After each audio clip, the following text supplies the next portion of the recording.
So, what is goodness, really? I mean, where does morality even come from? These are some of the biggest questions you can possibly ask. And believe it or not, Plato was wrestling with them over 2,000 years ago in this short, amazing dialogue called the Euthyphro. And the best part? It's not some dry lecture. The whole thing goes down on the steps of a courthouse, where a random meeting turns into this intense philosophical hunt for the true definition of piety. Okay, so first, let's meet our guy, Euthyphro. This isn't just some random person. He's a religious expert, a prophet, and to hear him tell it, he is supremely confident. He's absolutely convinced he knows exactly what the gods want, what they consider right, what they consider wrong. And, well, that confidence is about to be put to the test in a big way. The whole story happens in one spot, which I think is pretty cool. It's the porch of the King Archon in Athens, basically the main courthouse. Socrates is there because, well, he's about to be put on trial. But Euthyphro is there for a reason that is, and there's no other word for it, just shocking. I mean, get a load of the irony here. On one side, you've got Socrates, the defendant, being accused by the state of impiety just for asking too many questions, and on the other side, you have Euthyphro, who is acting as the prosecutor against his own father.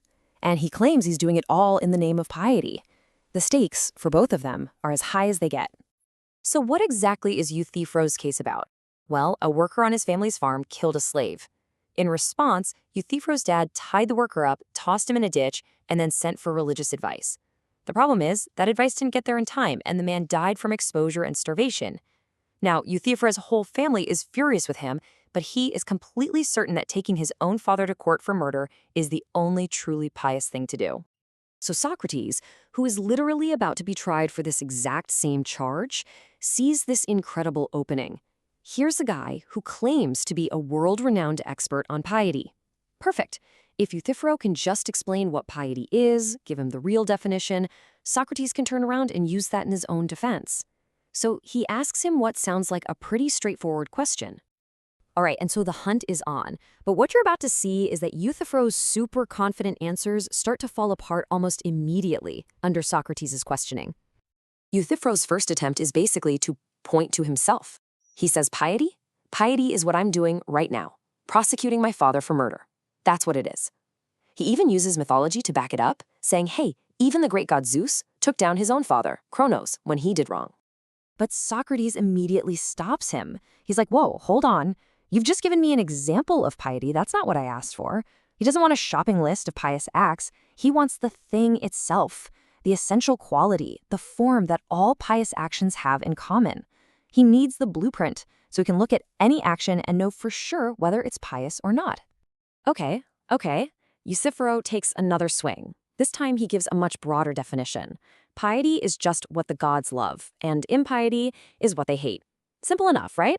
This sounds way more like what Socrates was looking for. But Socrates spots a huge problem right away. Here's the flaw. Socrates points out that if you read the Greek myths, the gods are always bickering and fighting with each other, right?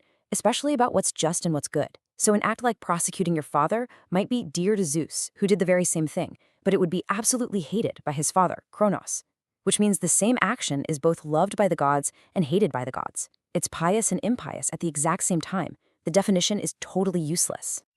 So Euthyphro tries to fix his definition. He says, okay, piety is what all the gods love. But this is exactly where Socrates has him.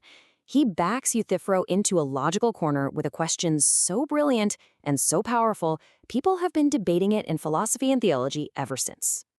This, right here, is the absolute core of the dialogue. It might sound like he's just playing with words, but this is a massive question about where morality actually comes from.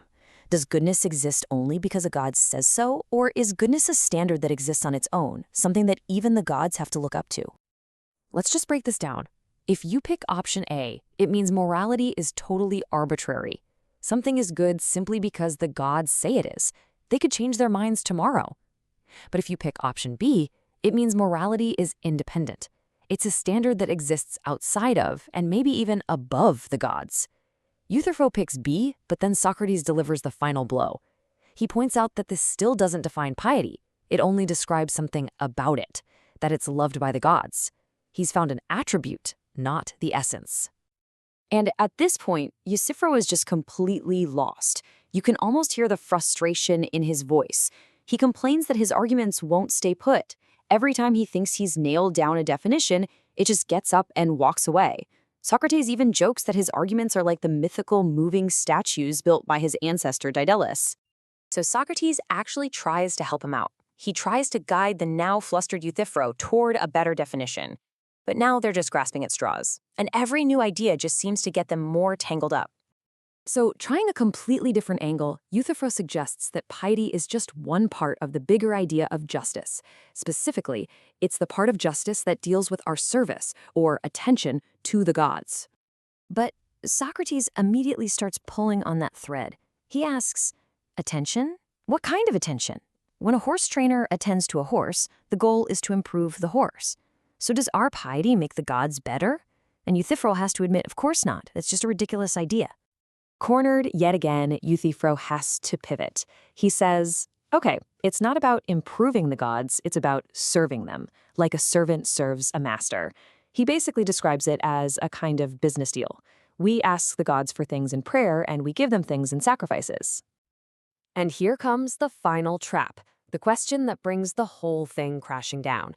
Socrates asks, okay, but what do the gods actually get from our gifts?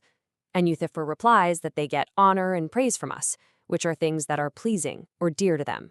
And just like that, boom, they have run in a complete circle, landing right back at the failed definition that piety is what's dear to the gods.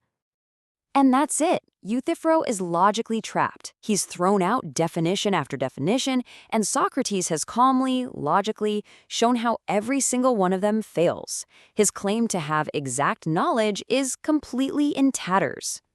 So what does a self-proclaimed expert do when he's completely out of answers? He runs. Euthyphro suddenly says, oh, look at the time, I'm in a hurry, gotta go, and he just leaves Socrates and the question hanging right there on the courthouse steps. So after that entire philosophical marathon, what's the final score? A big, fat 0. They are no closer to figuring out what piety is than they were when they started. And Socrates is left with absolutely nothing he can use for his trial. But you have to ask yourself, was the real point ever to find a neat and tidy answer? The dialogue ends with a total failure, but that failure is exactly where the real wisdom is hiding. In the end, this is what Plato leaves us with. Euthyphro, the man who was so certain, who claimed to know everything, is shown to know nothing at all. And Socrates, the man famous for claiming he knows nothing, is the one who actually shows us what real wisdom looks like. Because maybe, just maybe, true piety and true wisdom isn't about having all the right answers.